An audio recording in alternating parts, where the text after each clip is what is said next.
नमस्कार दोस्तों, आज हम इस वीडियो में जानने वाले हैं महारथी कर्ण से जुड़े कुछ ऐसे रहस्य जो अधिकतर लोग नहीं जानते। अविवाहित माँ का पुत्र। कुंती ने ऋषि दुर्वासा से मिले मंत्र का परीक्षण करते हुए सूर्य देव का आह्वान किया और कर्ण को जन्म दिया। समाज के डर से कुंती ने इस नवजात शिशु को नदी में बहा दिया, जिसे बाद में अतिरथ नामक सारथी ने पाया। अतिरथ और उसकी पत्नी राधा ने कर्ण को पाला, इसलिए उसको राधे भी कहा जाता है। परशुराम जी का श्राप। कर्ण खुद को ब्राह्मण बताकर परशुराम जी से विद्या प्राप्त करते हैं। जब परशुराम जी को इस बात का पता चलता है कि वे ब्राह्मण नहीं हैं, तो क्रोध में आकर कर्ण को श्राप देते हैं कि जिस समय उन्हें उनकी विद्या की सर्वाधिक आवश्यकता होगी वे उसे भूल जाएंगे। धरती माँ का श्राप। कर्ण ने एक बार धरती से दूध निचोड़कर एक रोती हुई कन्या की मदद की थी, जिससे धरती माँ को बहुत पीड़ा हुई। इस पीड़ा के कारण धरती माँ ने कर्ण को श्राप दिया कि एक दिन उसका रथ का पहिया भूमि में धंस जाएगा। इंद्र का अमोघ अस्त्र। इंद्र ने छल पूर्वक कर्ण से कवच और कुंडल लिए थे और उसे अमोघ अस्त्र प्रदान किया था। इस अमोघ अस्त्र का प्रयोग केवल एक बार किया जा सकता था। आगे चलकर कर्ण ने इसका प्रयोग घटोत्कच पर किया। दानशीलता। कर्ण दानवीर थे और उन्होंने भगवान श्री कृष्ण की परीक्षा के लिए अपने सोने का दांत तोड़कर उन्हें दान दे दिया था। कर्ण के प्रति द्रौपदी का प्रेम। हालांकि यह कथा मान्यता पर आधारित है। कहते हैं कि द्रौपदी को महारथी कर्ण से प्रेम था और कर्ण को भी द्रौपदी पसंद थी।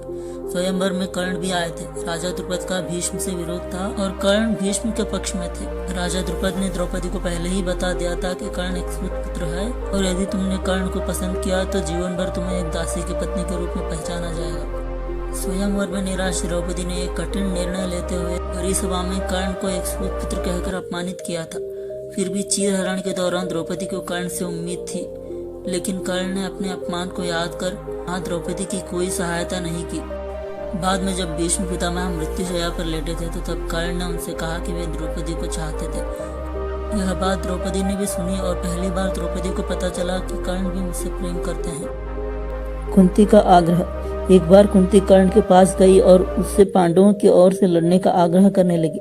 कर्ण को मालूम था कि कुंती मेरी माँ है।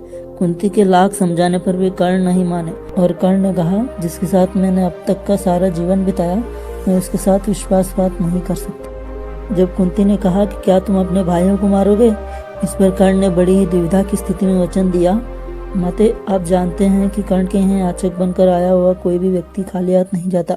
मैं तुम्हें वचन देता हूँ कि अर्जुन को छोड़कर मैं अपने अन्य भाइयों पर शस्त्र नहीं उठाऊंगा।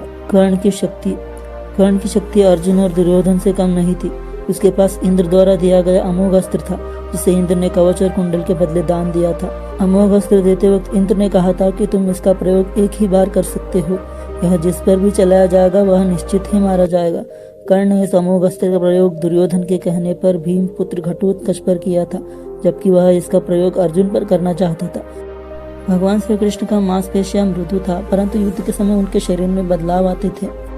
सामान्यतः लड़कियों समान दिखने वाला उनका लावण्यमय शरीर युद्ध के समय अत्यंत कठोर दिखाई देने लगता था। यही खासियत द्रौपदी और कर्ण के शरीर में भी थी। इसका मतलब यह है कि यह तीनों वक्त के साथ अपने शरीर को कोमल या कठोर सम बना लेते थे। सोने का दान। कर्ण दान करने के लिए काफी प्रसिद्ध था। कहते हैं कि कर्ण जब युद्ध क्षेत्र में आखिरी सांस ले रहा था तो भगवान श्री कृष्ण ने उसकी दानशीलता की परीक्षा लेनी चाहिए। वे गरीब ब्राह्मण बनकर कर्ण के पास गए और कहा, तुम्हारे बारे में काफी सुना है और तुमसे मुझे अभी कुछ उपहार चाहिए। कर्ण ने उत्तर में कहा कि आप जो चाहे मांग ले। ब्राह्मण ने सोना मांगा। कर्ण ने कहा कि सोना तो उसके दांत में है, आप इसे ले सकते हैं। ब्राह्मण ने जवाब दिया कि मैं इतना कायर नहीं हूँ कि तुम्हारे दांत तोड़ूं। कर्ण ने एक पत्थर उठाया, अपने दांत तोड़ लिए। ब्राह्मण ने इसे भी लेने से इनकार करते हुए कहा कि खून से सोना हुआ यह सोना वह नहीं ले सकता। कर्ण ने इसके बाद एक बाण उठाया और आसमान की तरफ चलाया। इसके बाद बारिश होने लगी, तुरंत दांत धुल गया।